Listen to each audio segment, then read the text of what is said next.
What's up, crypto fiends? Average crypto investor, aka in it to win it, here to share with you some exciting news. The Medium article that we have all been waiting for is finally here. The Gods of Asgard economy and tokenomics update. There are definitely some interesting tidbits of knowledge dropped in this article, so let's take each section and break them down.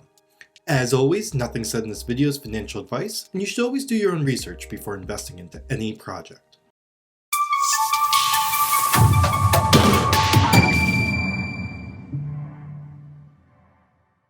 After the introduction, this article gets straight into the tokenomics.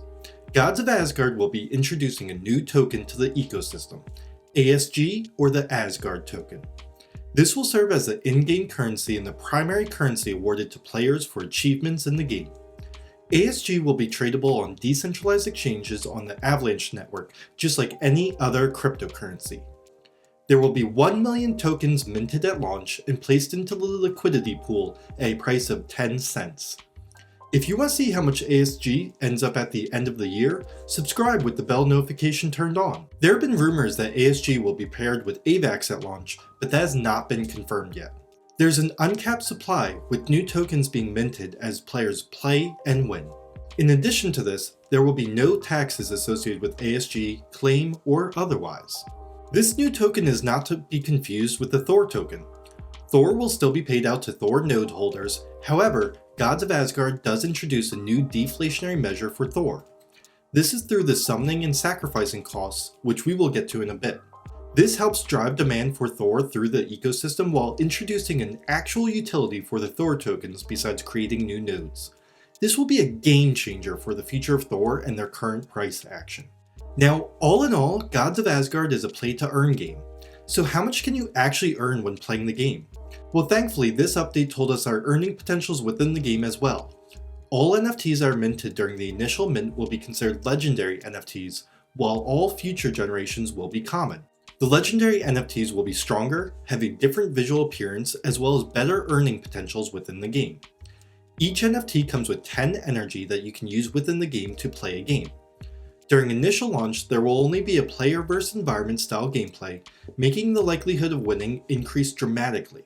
According to Aaron on Discord, each game will take approximately 20 to 22 minutes with an average gamer having an 80 to 90% win ratio. Using these estimates, we can go and determine the average daily payouts and time required to do so for each NFT. Starting with legendary Heimdalls, they earn 5.03 ASG per win, giving a daily max payout of $5.03 with all games played and a 100% win rate. Then for legendary Freyas, they have a daily max payout of $15.12 with all games played and a 100% win rate. For legendary Thors, they have a daily max payout of $41.58 with all games played and a 100% win rate. And lastly, for the almighty Thors, they have a max daily payout of an incredible $113 with all games played and a 100% win rate. All the NFT varieties also have common tiers, which will have lower earning potentials than the legendary variety. These are the NFTs that will be summoned by two parent NFTs, or if you are familiar with other play-to-earn type games, these will be the Generation 1s and everything else moving forwards. Starting with common Heimdalls, they have a max daily payout of 93 cents when reaching their max potential wins per day.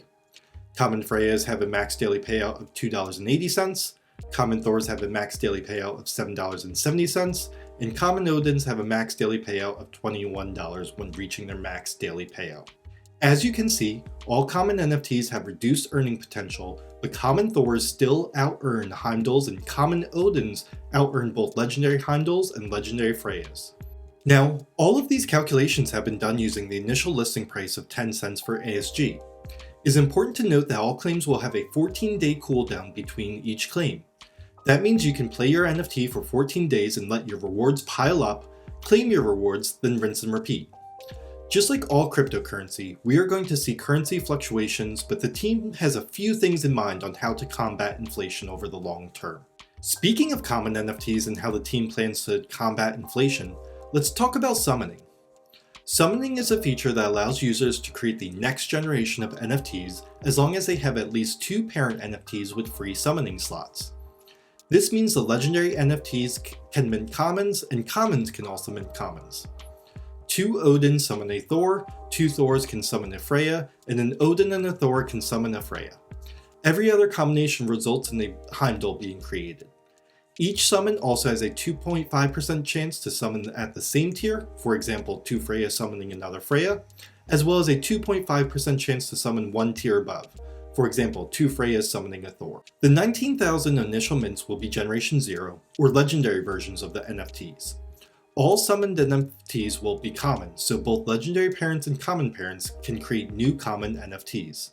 This helps build out our strategy that we will be covering in a few minutes.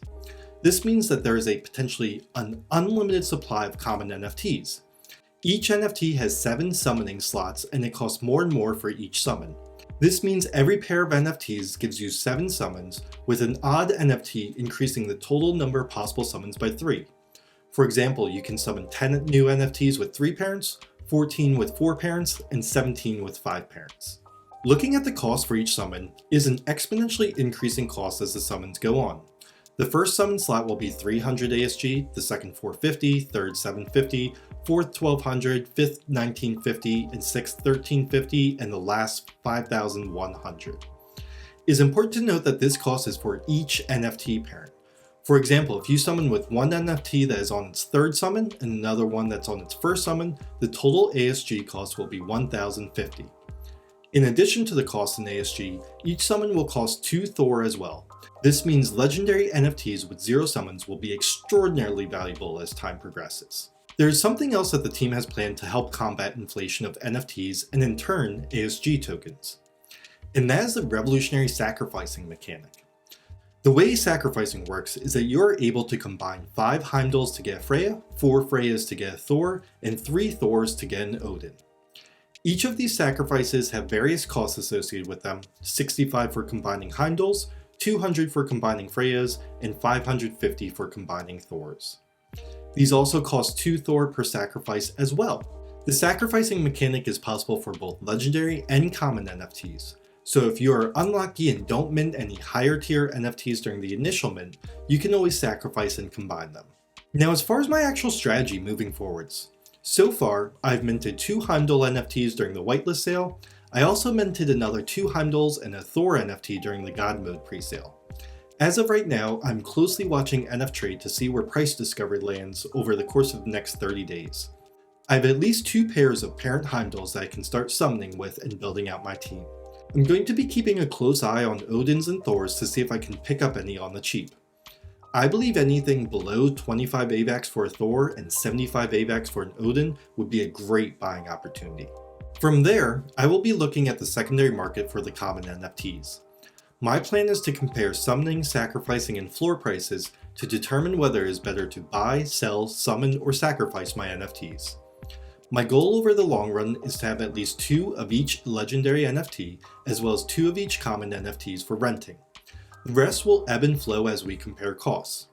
We know that we will see a sharp rise in the price of ASG during the first 14 days of game launch, since no one will be able to claim or sell. I believe it will take a full 60 days in order to have any form of stability when it comes to the price, and then we can start doing some real calculations and see where we land. All of this is exciting times for Gods of Asgard and overall for the Thor protocol. If you're familiar with the team behind Gods of Asgard, I'm going to try and bring some members of the team on for a brief interview around the tokenomics behind Gods of Asgard and the game overall. Once the game launches, I plan on doing weekly live streams and talking about the ongoing developments that are happening within the space. If you learned something today, why don't you like this video and help others find it? If you want more of this type of content, subscribe with the bell notification turned on so you can be alerted when my next video goes live. That's all for now, stay safe, and don't worry crypto fiends, we are all going to make it.